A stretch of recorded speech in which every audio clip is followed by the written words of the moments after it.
হ্যাঁ, আমি এখন আছি আলমাটিতে। আলমাটি হচ্ছে কাজাকিস্তানের রাজধানী। এখানে প্রচুর ভালো ভালো ইউনিভার্সিটি আছে, প্রচুর ফরেন স্টুডেন্টস পড়ে। আর একটা জিনিস দেখলাম, প্রচুর ভারতীয়রা এখানে পড়াশুনো করে।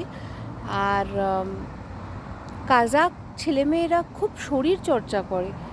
সকাল থেকে আমরা বেরিয়েছি 8টা থেকে এখনো পর্যন্ত যা দেখলাম। আর আমরা প্রেসিডেন্টস পার্কে গেছিলাম, সেখান থেকে বেরিয়ে এখন একটা জায়গায় এসে বসে আছি। এটাও একটা পার্কই অ্যাকচুয়ালি।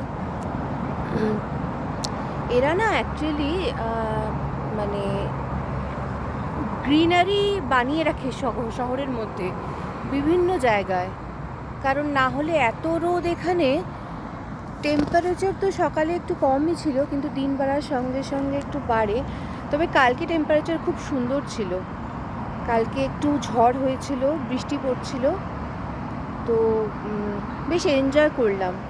উজবেকিস্তানে যেমন প্রচণ্ড গরম পেয়েছিলাম, কিন্তু এখানে সেই প্রচণ্ড গরম নেই, গা জ্বালানো গরম, কিন্তু গরম ভালোই আছে। আবার আসছি অন্য কোথাও।